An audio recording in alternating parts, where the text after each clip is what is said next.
Pagi Miss, perkenalkan nama saya Cecilia Cindy di Sirayati Kota dengan NIM 43122099. Tujuan saya membuat video jurnalistik ini untuk memenuhi nilai UAS pengantar jurnalistik. Soal yang pertama, sejarah perkembangan jurnalistik di dunia dan di Indonesia. Baik, saya akan menjelaskan sejarah perkembangan jurnalistik di dunia. Awal mula munculnya jurnalistik dapat diketahui dari berbagai literatur tentang sejarah jurnalistik.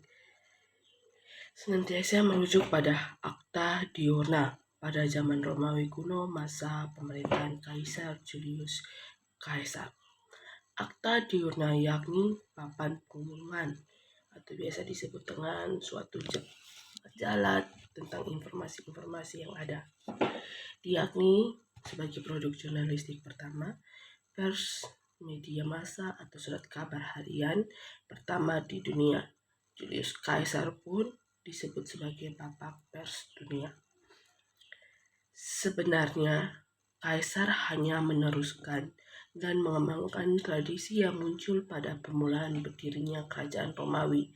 Saat itu, atas perintah Raja Imam Agung, segala kejadian penting dicatat pada annals, yakni papan tulis digantungkan di serambi rumah.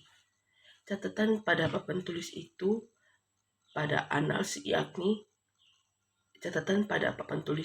merupakan pemberitahuan bagi setiap orang yang lewat dan memerlukannya. Terus saya akan menjelaskan sejarah perkembangan jurnalistik di Indonesia. Sejarah perkembangan jurnalistik di Indonesia.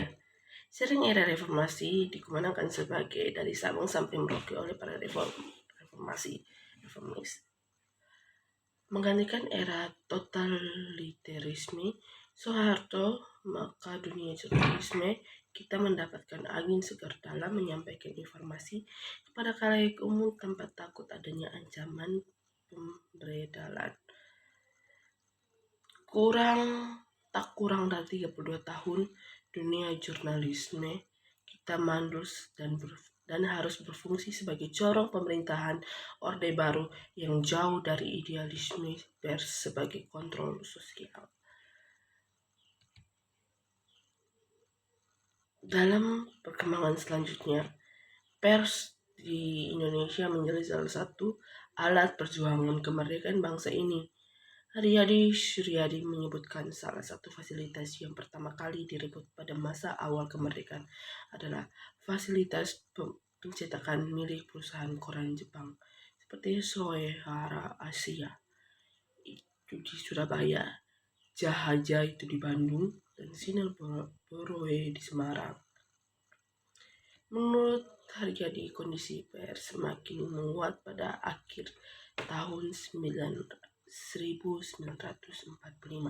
dengan terbitnya beberapa koran yang mempropagandakan kemerdekaan Indonesia seperti Soehara Merdeka di Bandung, Berita Indonesia di Jakarta, dan The Voice of Free Indonesia. Lanjut ke nomor 2 tentang soal yang kedua itu, apa perbedaan pers dan jurnalistik? Di sini saya akan menjelaskan jurnalistik itu adalah suatu keterampilan untuk menulis berita atau menyentuh berita dan menyajikan berita di media massa. Sedangkan pers itu suatu lembaga organisasi penerbitan media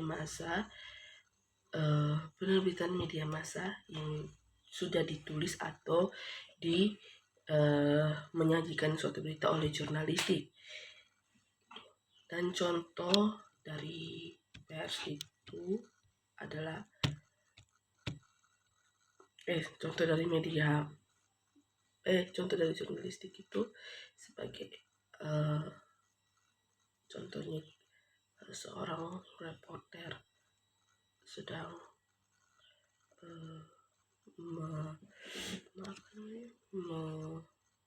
menyajikan suatu berita. Kalau contoh pers itu sebagai media informasi. Pers sebagai media informasi itu kita dapat mengetahui berita-berita yang ada sekarang dan berita-berita terkini yang sedang hot news. Itu saja. Kita beralih ke nomor 3. Yang berikut, apa kekurangan dan kelebihan dari media elektronik dan media cetak? Yang pertama, kita akan mengetahui dulu kekurangan. Kekurangan dari media elektronik itu memiliki biaya yang sangat mahal. Yang kedua, banyak masyarakat yang tidak semuanya hampir memiliki handphone atau media elektronik tersebut memiliki suara yang tidak jelas dalam penyampaian. Sedangkan kekurangan dari media cetak itu adalah tidak mampu menjangkau global. Media cetak kurang efektif untuk menargetkan audiens global. Yang kedua, penyebaran berita lambat karena dia menggunakan cetak bukan media elektronik. Yang ketiga, biaya produksi serta distribusi mahal. Yang berikut, kelebihan dari media cetak dan media elektronik.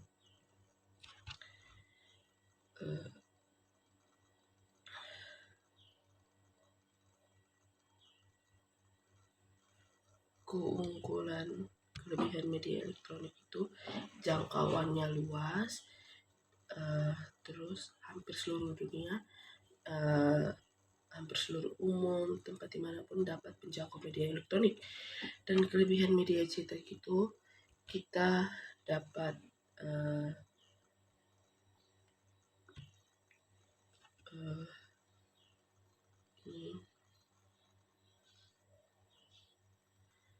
majalah yang sudah kita baca tidak akan langsung dibuang jika sudah selesai baca. Pembeli biasanya masih kelebihan media cetak itu, kalau kita sudah beli suatu koran atau majalah, tidak mungkin kita langsung buang, pasti kita akan menyimpannya dan kita akan membacanya kembali. Kita lanjut ke nomor 4. Yang keempat, soalnya tentang mengapa unsur dan nilai berita penting untuk digunakan dalam pembuatan berita di media massa. Karena apa? Dalam suatu berita atau media massa memerlukan 5W tambah 1H. Kalau tanpa 5W tambah 1H, penulis atau pemberita tidak bisa menjelaskan secara detail tentang kejadian atau peristiwa yang sedang terjadi. Jadi memerlukan 5W tambah 1H. What, where, when, where, who, how. Karena apa? Diperlukan unsur itu 5W tambah 1H dapat menjelaskan secara terperinci dan secara lebih detail mengenai suatu kejadian. Soal yang berikutnya, jika Anda seorang jurnalis, Anda ingin bekerja di media apa dan mengapa?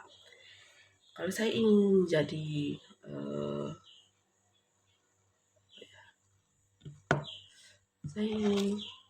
itu soal nomor 5. Jika Anda adalah seorang jurnalis, Anda ingin bekerja di media apa dan mengapa?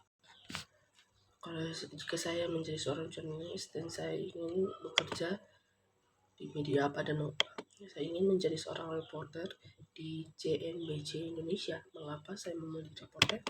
Karena reporter ini mereka yang bekerja untuk mengumpulkan berita dan informasi tertentu. Hal ini dilakukan agar masyarakat terus mendapatkan informasi tentang kejadian-kejadian penting.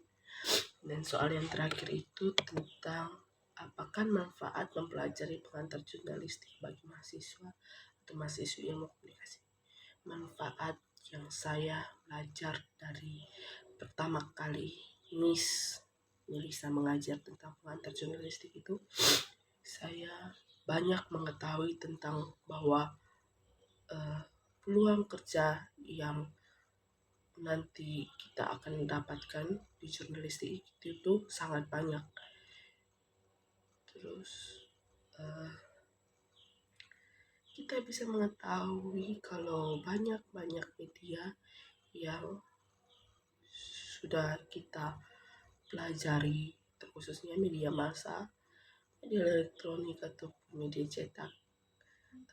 Saya sangat beruntung dan bisa mempelajari tentang pengantar jurnalistik, karena jurnalistik itu sangat bagus dan anak-anak bisa berkembang dan bisa mengetahui semua tentang informasi-informasi yang ada.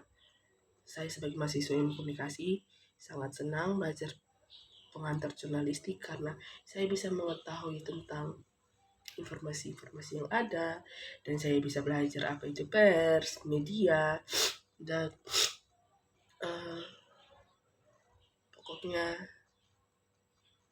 jurnalistik terbaik lah. Sekian dari saya ucapkan terima kasih. Bila ada kata yang salah, mohon dimaafkan. Terima kasih, Miss.